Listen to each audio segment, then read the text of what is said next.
Jumpa lagi, Kisanak. Berita kali ini tentang Pilpres di Amerika Serikat yang memperhadapkan pejabat petahana Donald Trump dengan Joe Biden. Menurut perhitungan, suara Biden unggul di beberapa negara bagian dibandingkan dengan suara Trump. Meski demikian, Kisanak, dikabarkan Trump sudah melakukan sujud syukur untuk meyakinkan pendukungnya bahwa ia memenangkan Pilpres kali ini. Seorang pendukung Trump, ada yang sesumbar akan berjalan kaki dari New York sampai Sleman jika Biden sampai memenangkan Pilpres sekarang. Bahkan seorang artis loyalis Trump rela memotong kemaluannya kalau sampai jagoannya itu kalah dalam pemilihan. Kisahnya, rencana potong kemaluan itu diprotes oleh istri artis tersebut. Perempuan bekas penyanyi yang kini menduduki kursi Senat hanya membolehkan panjang yang dipotong sesuai prosentase kekalahannya saja, bukan semuanya. Karena diperkirakan kekalahan Trump hanya tipis-tipis saja, potongnya juga mestinya tipis-tipis saja, tidak perlu dibabat semuanya. Kisanak, membabat benda itu secara keseluruhan selain membahayakan sang penyanyi juga termasuk pekerjaan mubazir.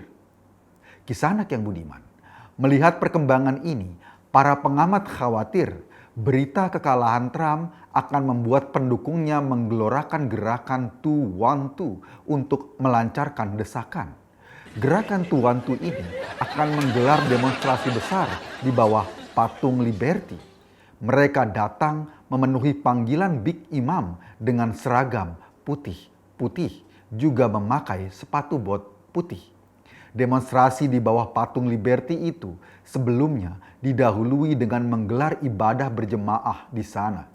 Kisanak yang budiman, ada kabar yang beredar bahwa kelompok itu akan menamakan gerakannya sebagai gerakan 01-01-2021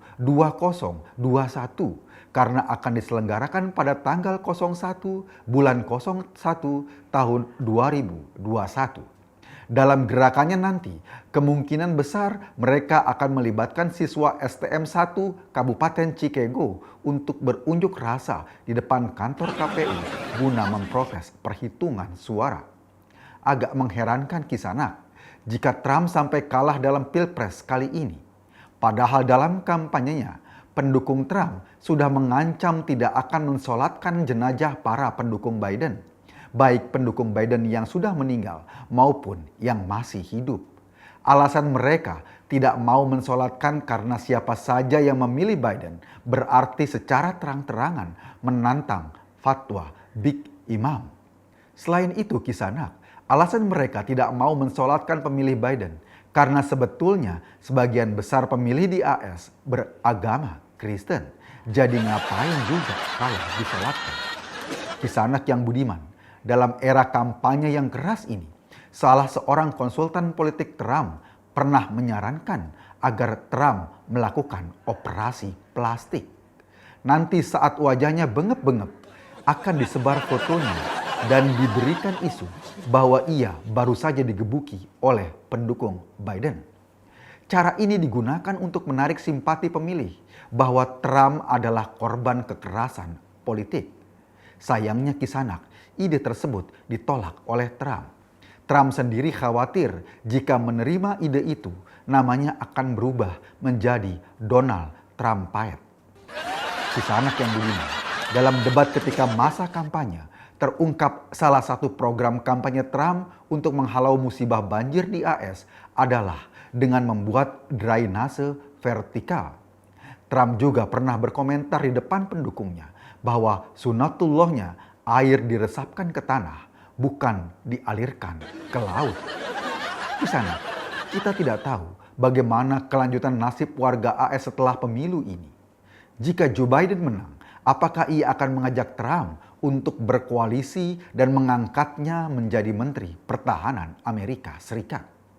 Lalu bagaimana dengan nasib Big Imam yang kabarnya lari keluar AS? Kita juga tidak tahu, Kisanak. Kabarnya Big Imam akan kembali ke Petamburan City karena dideportasi pemerintahan Saudi.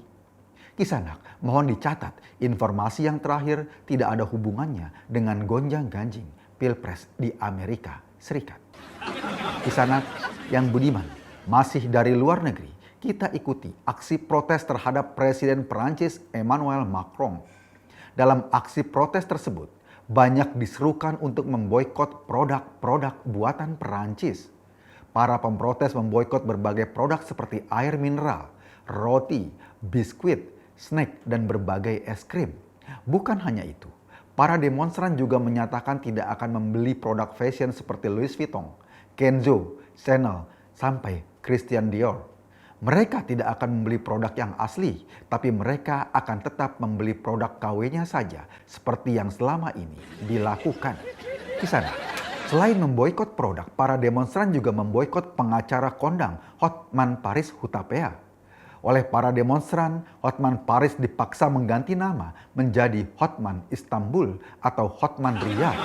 Ada juga yang mengusulkan nama Hotman Abu Dhabi. Memang sih Kisanak, kalau dipikir-pikir benar juga usulan mereka. Kata hot dan man kurang cocok dengan udara Paris yang dingin. Kata hot lebih cocok dengan lingkungan gurun yang panas seperti Riyadh, Sahara, atau Sudan. Kisanak yang budiman, menanggapi aksi boikot-memboikot ini, ada kabar beredar bahwa ternyata penemu BH atau bra untuk perempuan adalah seorang Perancis bernama Carisse Crosby. Nah, kita tidak tahu apakah hasil karya Carisse Crosby ini juga akan diboikot para ukti peserta demonstrasi tersebut nantinya. Kisanak, sebagai informasi, desakan agar para ukti memboikot hasil karya Carisse Crosby lebih kencang disuarakan oleh para anggota Laskar Pria. Mungkin saja dengan memboikot karya itu, Laskar Pria lebih merasa adem. Anda sedang berada di channel paling update seangkasa. Berang-berang makan kayu. Lemesin aja yuk. Terima kasih.